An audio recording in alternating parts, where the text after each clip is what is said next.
Good afternoon, and thank you for joining today's webinar, which is a seamless onboarding with Apple and Jamf webinar.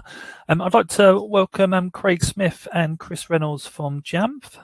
Good afternoon, gents. Afternoon, Ryan. Afternoon, Chris. Afternoon, everyone who's attending. Afternoon. Just a couple of housekeeping bits and pieces just to go through before we get started. On the right hand side, you'll see there's a chat facility. Please do ask questions as we go. Please do use the chat facility. We will answer all the questions at the end of the presentation.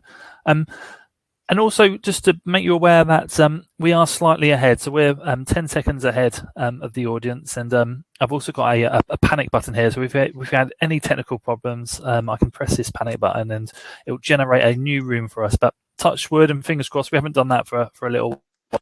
Fingers crossed, all goes smoothly. Before we get going, just want to do a huge welcome to members of APUC, also members of the North Eastern University Purchase Consortium and the Northwest University Purchasing Consortium. So huge thank you for joining this afternoon's webinar. And please do ask questions as mentioned, because we want to make sure that everyone gets as much out of this webinar as possible. We have done a pre-record of the presentation just to make sure that there's no technical problems. Craig, do you want to just talk about the presentation in a bit more detail just before we kick it off? Yeah, I just wanted to mention it will be quite a Mac focus session, and I do know that a number of people attending today are existing Jamf Pro customers, so there'll certainly be a lot in there for you, but also equally if you're not. We touch on iOS very briefly, but if you do have any iOS specific questions, that's absolutely fine. Please feel free to ask anything iOS related, or indeed anything Jamf related that we don't cover specifically in this session. We want it to be informative, but we want it to be also an opportunity for you to just ask questions to myself and Chris. Brilliant. Okay, so sit back and enjoy this video, and we'll come back on screen afterwards and answer any questions. Many thanks. Thanks.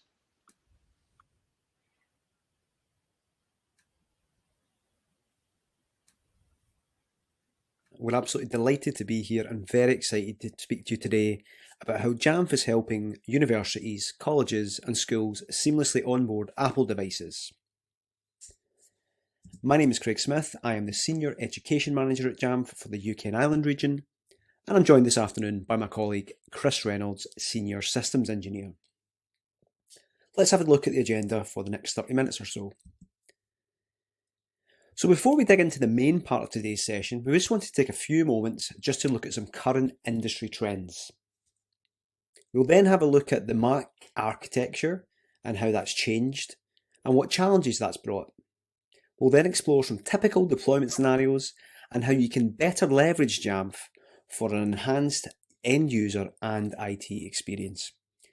And finally, we'll leave plenty of time at the end for questions, so please do remember to post them as we go along. So let me share some interesting industry trends that we're seeing at the moment. But before that, let's just reflect on some of Jamf's core beliefs. So there's really two main beliefs that Jamf was created with. The first is, we believe that people who choose Mac should be empowered to use Mac. Now, we're not saying that companies must purchase Macs for employees, no, not at all. Nor are we saying that Macs or other Apple devices should be forced onto people that prefer Windows or other platforms. But the fact of the matter is, the Mac is a very popular computer. One of the most loved in computing history, to be honest. And we believe if people feel best on a Mac, then they probably are best on a Mac. So we should all want to find a path to help people who choose Mac to use Mac. Now, the adoption of Mac usage is really increasing by all different types of measures. And if we look at this latest IDC report, recently published, we can see that Mac adoption across the enterprise, deemed as 1,000 employees or more, this is actually a US figure, but we see this replicated in the United Kingdom, that has grown from just around 17% a year or so ago up to 23%. And we believe that more and more organisations will continue to increase their overall adoption of Mac. And again, this was highlighted in another report as part of Apple's Q2 earnings calls. Now, they've seen this dramatic growth, particularly in the Mac space, over 115% compared to the same period year over year. Now, we think, again, this will continue to grow. Our second belief has been developed more recently, and it's contrary to what you might hear in the industry. Some people in the industry say the best way to manage a fleet of devices within any organisation, whether it be a university or otherwise, is to force them all into a single common device management system, often referred to as like a single pane of glass approach. And I think the reasons that organisations choose this path is this perceived efficiency that's being obtained by using that single tool, that single pane of glass. But what actually gets forgotten in this equation quite often is the end user. What experience are they getting? But beliefs are shifting, and I'll come to that in a moment. And I think because much of the growth is really being driven by an emerging workforce, a younger workforce and student population that expects to use Apple, or at the very least has a choice to use Apple devices if they want. A recent PwC report showed that 70% of millennials believe that having access to the technology they like at work makes them much more effective in their job. So it's important then, when you choose a tool that can not only help you easily deploy and manage Apple devices, but also really helps maintain and in many cases enhance that legendary Apple user experience. Looking at another report, again here from the IDC, Jamf has been recognised actually as an industry leader in the unified endpoint management of specifically the Apple ecosystem. Now, you can read this report at your leisure, but I did want to actually just cite a couple of the things that was pulled out of it from a Jamf perspective, some of our key strengths that they particularly wanted to highlight. Number one was our singular focus on Apple products, which really allows us to release that same day of release feature support that's across the entire ecosystem. So that's Mac, that's iPhone, that's iPad, that's Apple TV. And we do this by focusing all our research and development, all our engineering resources on that rapid adoption of new feature support across all of the Apple ecosystems. Something else they highlighted was that the fact that we support the broadest set of management features with the Mac, and this coupled with our Mac specific identity and security products, which we'll touch on a little later, really gives you that complete management overview, but also that fantastic end-to-end experience.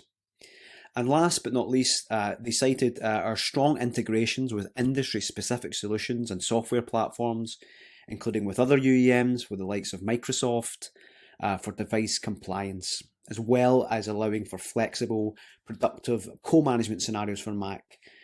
You've maybe seen it referred to as conditional access across allowing Mac and Intune to integrate together. So that's a report. We'll post a link to that near the end so you can have a read at your leisure. But now I'm going to hand you over to Chris, who's going to touch on this a little bit further to talk about new technologies and some of the new challenges that that's brought. Over to you, Chris. Thanks, Craig. Well, moving on now to thinking about some of the new technologies that have come out, certainly over the past year, but the past few years, and the challenges that they have brought deploying devices into education. So we're going to look at two different scenarios. We're going to look at a sort of one-to-one scenario. So think of a Mac out to the box given to an individual for them to use and not share. And then secondly, thinking of those shared devices, the lab devices or the public access area devices as well. So thinking about some of the challenges around deploying a one-to-one device. Well, there's obviously deployment. Historically, have you had to manually provision that device before giving it to somebody? Making sure all the software is available on it, making sure that it's connected to the right network, making sure that they've got access to the right printers, etc. And then how do they log on? If you've given somebody a one-to-one device, do you just let them have a local account? Are they an admin? And who controls that access? Big Sur has obviously brought around some other new challenges around things like kernel extensions, privacy preferences control. So if you're wanting to install endpoint security software, or you're wanting to install VPN software, then you need to make sure that you've allowed those kernel extensions and also allowed the privacy preferences in case that software needs to look inside a user's home folder. There's then the M1, which has brought some compatibility issues with some legacy software. M1 is a new processor from Apple. They've moving away from Intel, and it won't be long before, I'm sure all Apple devices are running the M1 processor. So if your software does not support the M1 processor, then we need to think about, getting Rosetta onto that device, because it doesn't come shipped out of the box. So if you're just handing that device to a user and they try and install some old software, will they have the rights to install Rosetta as well? So let's get right on with it and get that M1 out of the box. So the device is enrolled into Apple Business Manager, and that's, this is the way to provision any Apple device now. And ultimately, the end user is responsible for the enrollment. So IT are not going to have to touch this device. They can quite literally get the serial number, think about making a note of that somewhere and who they've assigned the device to, but giving it to that person and letting them set their own device up. This is a huge time saver for IT if they've not got to go through all these steps manually. So the first thing they're going to hit is the Setup Assistant, where they will choose their language and region settings, so they can customize that to whatever suits them. The next screen that they're going to see is this remote management screen. So this is indicating that the device has been enrolled into Apple Business Manager and is associated with Jamf Pro. So the Mac is going to enroll into Jamf Pro automatically. It's going to install Jamf Connect. We'll get onto that shortly, but it's going to install Jamf Connect as well as the configuration for that software. So that's the very first thing we want to get onto this device. And you'll notice as well that we've skipped the user account creation. In fact, we've skipped the majority of the Setup Assistant there, bar the region. And that's really to trim that down and take away things like accepting terms and conditions, setting up Apple IDs, choosing where logging data and all that sort of stuff goes. So really improving that experience for the end user so that they don't have to make those choices. They're already made for them. So the next screen that they're going to hit is the Jamf Connect login window. Jamf Connect is a piece of software that we have developed to allow people to authenticate their enrollment and their login to the Mac against a cloud identity provider. So in this case, we're looking at Azure, but we do support other IDPs such as Okta, Ping, OneLogin, IBM Identity, and we are looking at adding others all the time. So if there is a specific IDP that you're using in the cloud and we don't support it, we would love to hear about it. So our authentication is directly against Azure at this point. Okay, and we've also managed to customize the screen here. So we can make sure we've got our language choice. You can have your own logo here, and we're taking the user through this initial setup. So our first step is the authenticate. And we also support MFA at this point as well. So if your Azure requires multi-factor authentication, then we can support that and make sure that they get that text and put the PIN in at the same time. So we put our username in, we hit next, and then based on the domain, it's going to take us to our organization's sign-in page. So this may well be branded based on your organization. We put our password in, and that will authenticate us against Azure. Now we just need to re-enter our password to sync it with our new local account. So this is going to create a new account with the same credentials as the Azure one. If you were enrolling a device or running this on a device that already had an account, you would have the option to migrate that local account as well there. But ultimately, we've authenticated against Azure and we have created a local account based off those same credentials. So the next thing that we can do is run Jamf Connect Notify. So this is a built-in notifying mechanism for pre-installing Jamf Pro policies and software. And if you're familiar with DEP Notify, well, it's based on that. And the difference with DEP Notify is that runs once the user hits the desktop, whereas Jamf Connect Notify runs these policies prior to the user getting to the desktop. So if there's essential software and settings, there's essential Jamf Pro policies, we can make sure that they are all installed prior to landing on the desktop. So we've created our user. That user's rights on that local machine are based on the role in the IDP. So if they are an admin or assigned as an admin in the IDP with a specific role, we can make them a local admin on the device. Think about a use case whereby maybe a help desk user comes along and needs to log into the machine. No longer do we need that standard local account that's got the same username and password across all devices. We can make sure that they could just log in and get admin rights if they need it.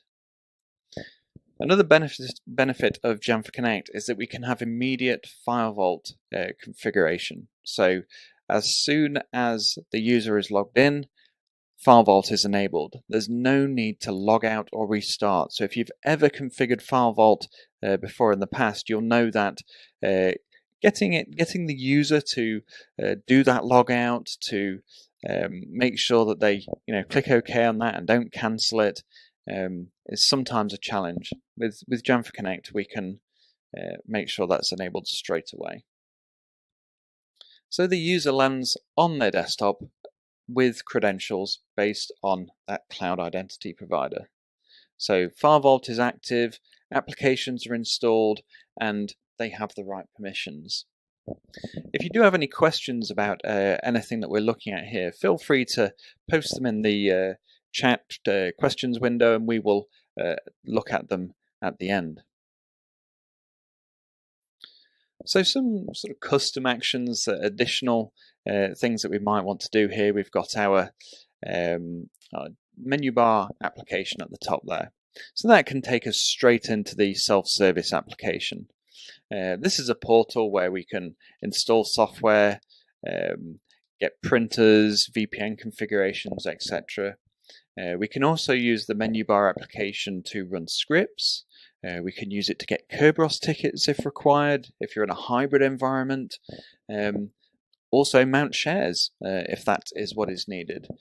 Connect to the VPN, for example, and also a workflow for changing your password. And that can be configured to go anywhere. So it might be that it takes a user straight to the Azure password reset page, or you might have something internal, a portal that's internal. So completely up to you how you manage that.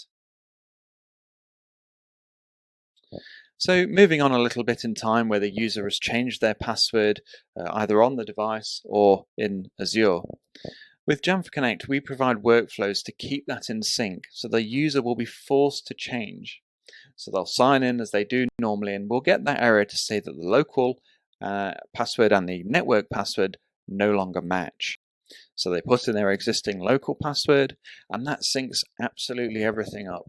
So if they've got File Vault on the machine, it will update the File Vault password. It will update the keychain password, and it will update the local login password. So another huge benefit of Jamf Connect is the reduction in help desk tickets that you're going to have to deal with.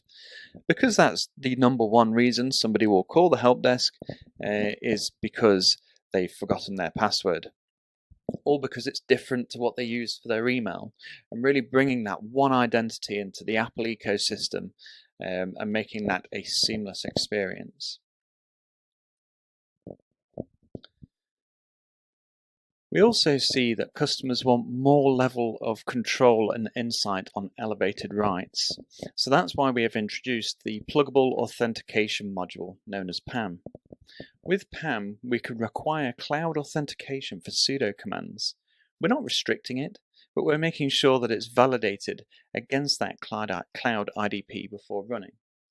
So the use case here might be that the user is a standard user, but they do have access to an admin account.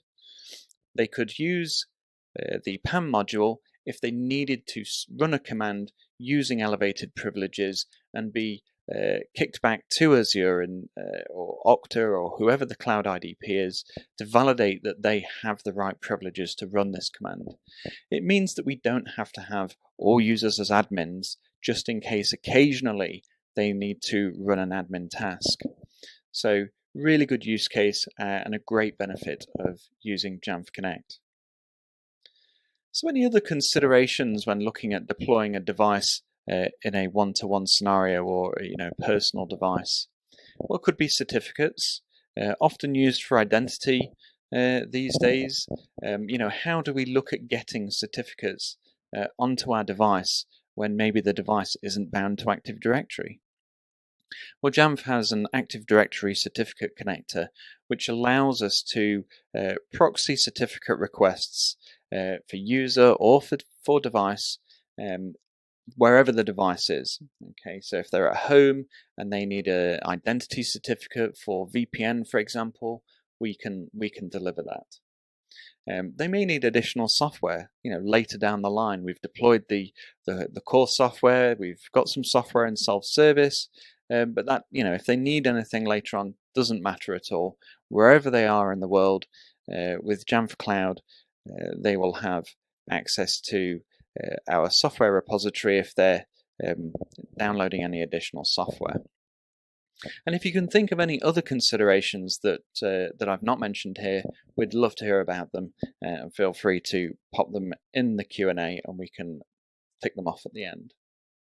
So the next scenario that we're going to look at is that shared device. This could be a device that's in a lab.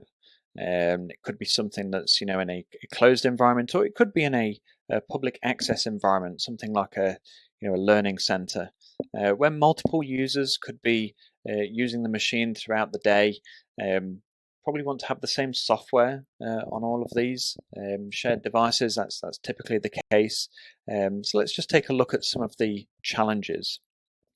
The first one is being deployment. Thinking about getting all of that software on, it's a device that often is a catch-all, so it's not a specific use case. You want to make sure that there is a decent amount of software and that's going to cover all the types of users that will be using that machine. How do you get that software on there? How do you make sure it's running the right version of the OS? Typically a few years ago, imaging would have been the solution here. Well, that's no longer supported by Apple. It's not something that is possible with Big Sur and with the very latest devices that have the M1 processor in it. So if you are imaging, you definitely need to be looking at moving away from that workflow. So bringing in that identity piece again, how does a user log on to this shared device? What account do they use? If it's shared, it can't be local. So are you relying on Active Directory still? Are you binding the machine to Active Directory?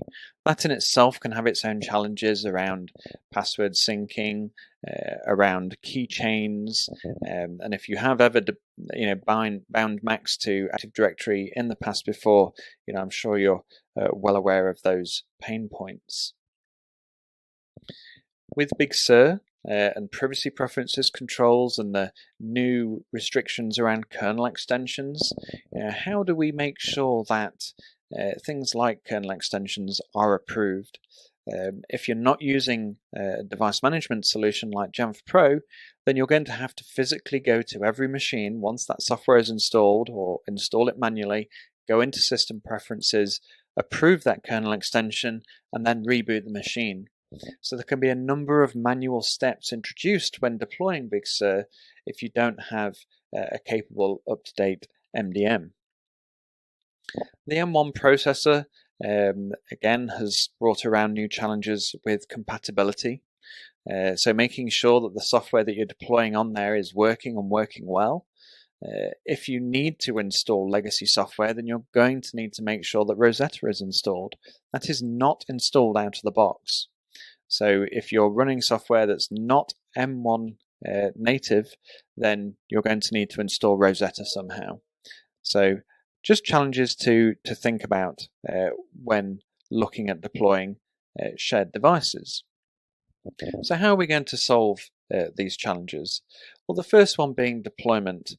And one fantastic new feature that's come with macOS Big Sur is Auto Advance. It's different from automated enrollment. That's DEP. That's something that you're all fairly familiar with, I'm sure, if you've been deploying Macs. But this is a sort of layer on top of automated enrollment, in that we can auto advance through the setup assistant without the need to manually click anything. So the steps to do this are that first thing we need to do is plug it in, make sure the device has power. We need then to connect it to the Ethernet. It must be Ethernet because it must have a network connection the moment it is turned on, and you've got to turn it on. At that point, you can walk away. There's no need to be plugging even a keyboard and mouse in at that point if you don't want to. So fantastic for those shared lab devices where you can have anybody plug power, Ethernet, turn it on, and the process will automatically kick off. So we're just going to go through a short video of Auto Advance in action on a Mac. So remember that we need Ethernet that's connected to the internet. Then there cannot be a proxy in the way, so it's maybe a consideration for some organizations that have web filtering in place. There are exclusions that you can put in to allow direct access, and feel free to reach out if you need any help with that. But yeah, that's one key requirement. You need Big Sur because this feature only came in with Big Sur, and of course you need Jamf Pro to be able to manage the enrollment of the device as well as the configuration of the Mac and the deployment of the software. And last but not least, you will need Apple School Manager, and that's how we are able to grab the machine at the point of enrollment. So the machine's booted up. You can see the mouse is in the top left-hand corner, and it's just sat at the language screen. And the wheel is already spinning. We've picked it up, we've automatically chosen the language. We're now going to automatically choose the region. No one's had to click anything. We've just done that process of plugging it in and switching it on. We're now enrolling the device and installing Jamf Connect, as well as the Jamf Connect license and the configuration for that. That's the bare minimum that we need. While it's sat at the login window, it can of course start to install all the software that you might need on that machine. You could customize this window as well, maybe change the background to say don't log in yet or some other messaging, and then once all the software is deployed, you could change the background and reboot the machine. So we log in with our username, we enter our password to authenticate directly against Azure, and then we have that single verification that we need to do. And this will create the local account with the same credentials as those used in the previous authentication. So that account is created on the fly. Again, this being a shared device, a user might use another machine another day, and that's absolutely fine. You can choose how many screens they see here. We're just showing one, just so that you can have part of the setup assistant if you like. And there we are. So from the point of it being plugged in, automatically enrolled, automatically deploy Jamf Connect, and the device is ready to go. If you do want to make sure the device is installing all of its software before a user logs in, it would be possible to stage that. You could, again, utilize Jamf Pro Smart Groups and prevent even Jamf Connect from being installed if you wanted to, but there are many options, and this is just one of them. So other considerations really across all use cases. What if I need to redeploy a device? It's typically something that you might have to do if there's been a crash, or maybe yearly. It's just a nice clean process to go through and redeploy those devices. And historically, again, new image, get that created, get that deployed out to your shared devices. No need anymore. We just need to wipe it, because once it's wiped and it goes back to the setup assistant, it's going to rerun through Auto Advance. And if there's any updates to any of the software or configuration that you've used, that's going to get picked up ad hoc. So there's no need for that big recreation. If you're reissuing a single device, maybe to a new staff member, again, just wipe the device and they'll get to run through their own enrollment. They can choose their own options and really have some ownership on that device, yet IT have stayed in complete control. And it's not to forget about iPad as well. A lot of what we've seen here is possible on the iPad. The auto, not auto advance, but auto enrollment, making sure that can't be skipped, making sure we've got all the apps that we need on there, that you can still use that cloud identity to enroll the device. We then can make sure that that user is getting the right content based on who they are. We can make sure that it's connected to the right networks, that the configuration potentially for email and VPN are pre-configured on the iPad. So there really are few limits, and if there's any specific use cases that you're interested in, then please again let us know and we can answer those in the Q&A. So looking at the technologies that we've used during these two scenarios, the first one being Jamf Connect. So we saw that in both scenarios where we're using Jamf Connect to log into the machine with our cloud identity. We used Okta and Azure in our demo just to give you a couple of flavors. But like I said earlier, Ping, OneLogin, IBM, Google are supported, and there's more to come. Jamf Pro, the MDM, has then been used to configure the enrollment, get the configuration onto the device, install the software that's required, give the user self-service so that if they need to get printers potentially, extra software, extra configuration, they can all do it themselves without having to come back to IT to make that request. You can even put sort of remediation policies in there as well. So, if you're finding that you're doing a specific task like going and cleaning caches out or making sure the trash is empty, you could put all of that into a self-service policy and a user could run it themselves. And then lastly, Jamf Protect. Seamless endpoint protection, purpose-built for Mac. Now, you didn't see a GUI here because what we're looking at is the end user experience. And we installed Jamf Protect. In both scenarios, the devices were protected from the moment they were enrolled, but the user had no idea. It runs silently, yet it reports powerfully back to the Jamf Protect console on threats, on behavioral analysis. We can do filter out of unified logs and much more. So if you want any more information on any of these products, then please let us know and we can have a more one-to-one deep dive on any of the topics that we've looked at today. So I'll just hand back to Craig to close us out. Thanks, Craig. Many thanks, Chris. Really fascinating stuff there. Lots and lots to take in, and I'm sure there'll be plenty of questions coming through as well. Before we get to those questions, I did want to take a few moments to share some resources and some suggested next steps. So first of all, the IDC report, we mentioned it quite a few times during the presentation. Just wanted to make sure that you had access to that. Really is a good read. I'll pop the URL into the chat window there so you can have a look for yourself. Speaking of good reads, a really fascinating report, a bit more of an in-depth report that we carried out with the University of Kentucky in the United States. Now, really fascinating for this audience. It was examining the difference in total cost of ownership Apple hardware versus non-Apple hardware. So this looks at right across the Apple fleet. So looking at mobile, looking at iPad, looking at tablet, looking at Mac versus PC, and some really insightful stuff in there. I won't spoil it too much, but again, I'll pop the URL into the chat window. A couple other things.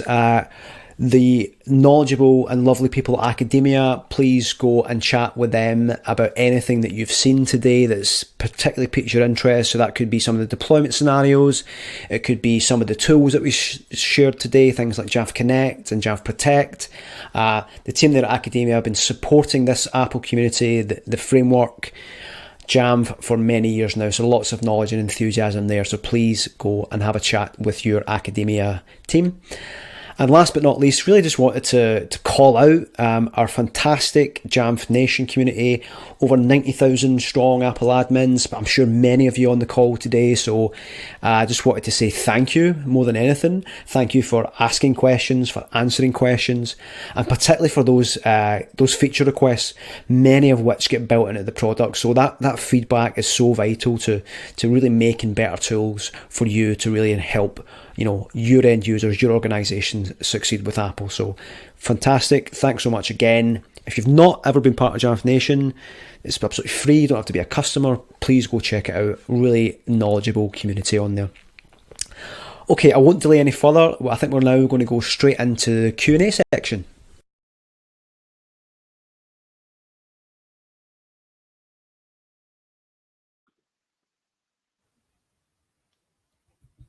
Okay, thank you very much. Just looking at the chat window, we've got a couple of questions that have come in. There's one there from Philip Morgan. Many of our iMac computers are already running some version of OS X, therefore require machines to be reinstalled with Big Sur before a disk erase. The machine needs to then have a local admin account created and then go through the setup assistant. Then the iMac requires naming preferences set for sharing to enable remote desktop and finally enrolling into Jamf Pro before we can start to manage in Jamf Pro. This process does seem much more complex than Deploy Studio, which we used prior to Jamf Pro, unless I'm missing something.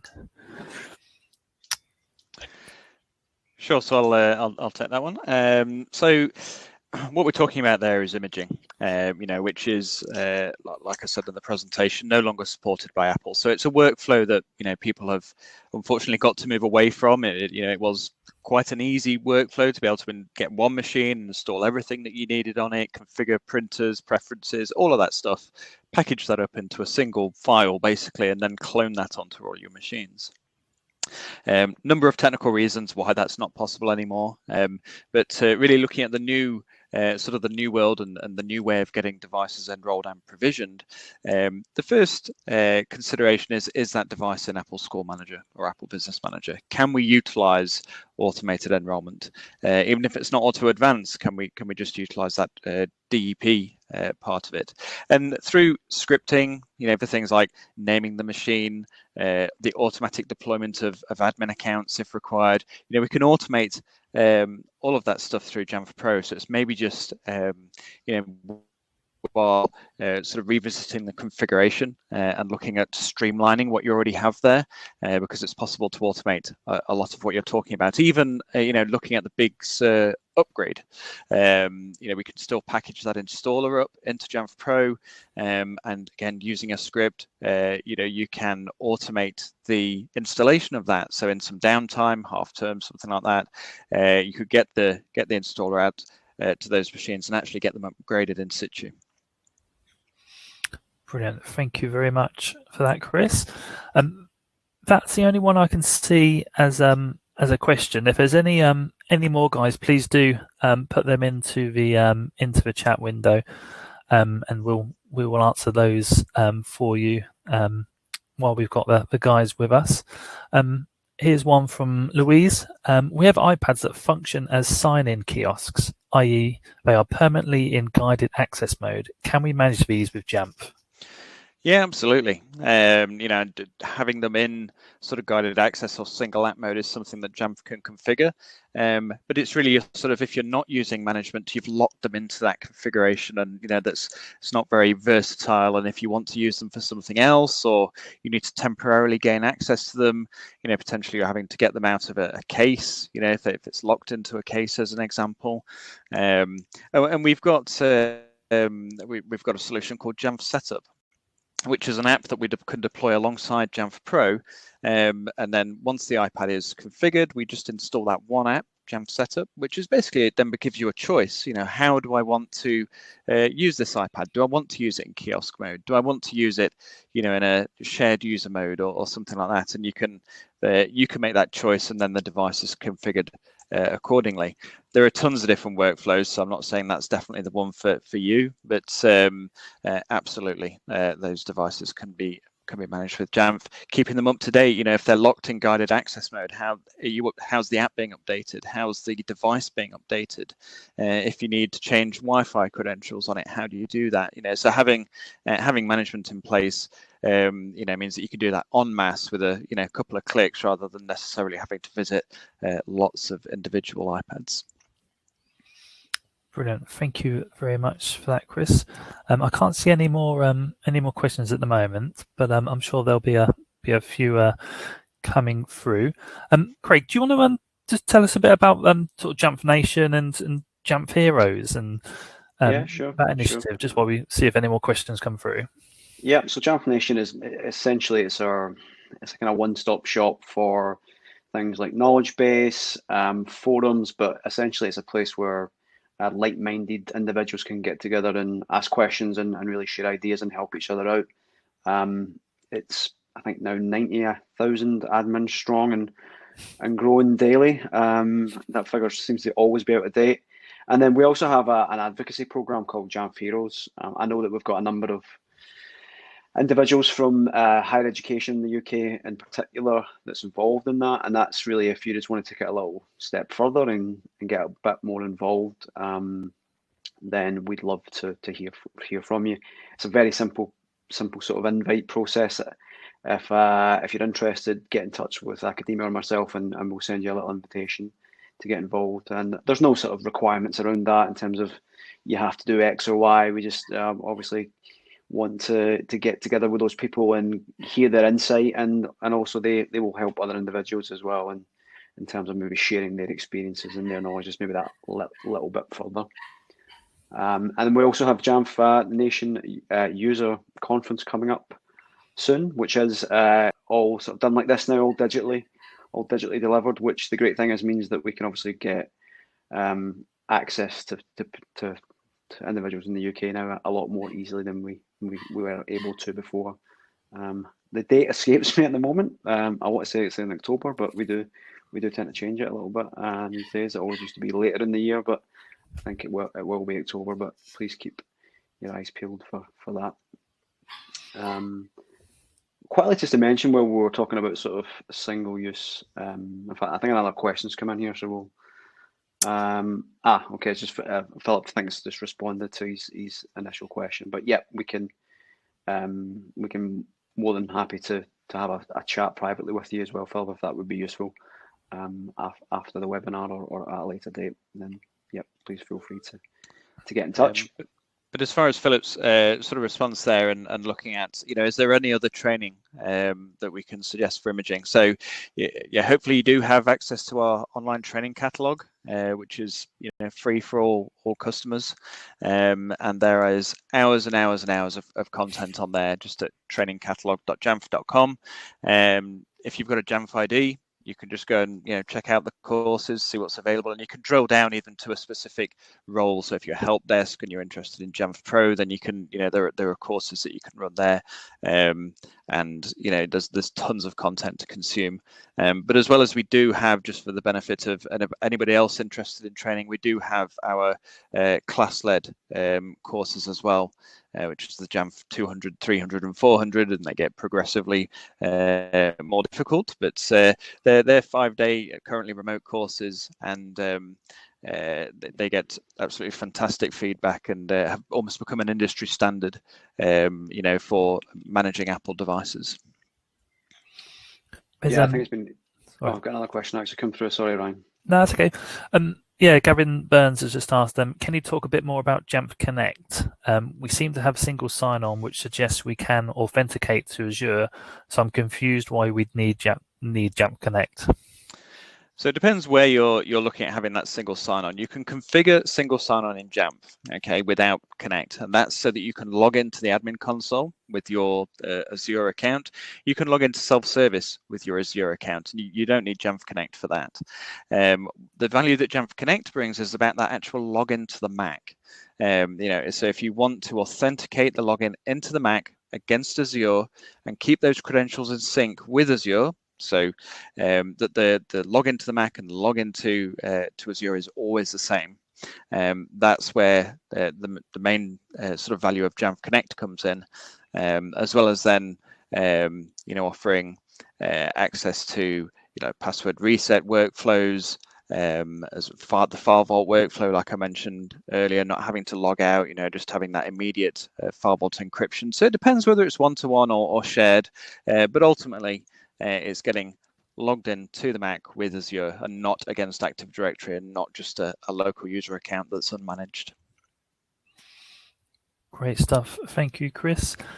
I think that's all the questions that I can see on the chat feature there.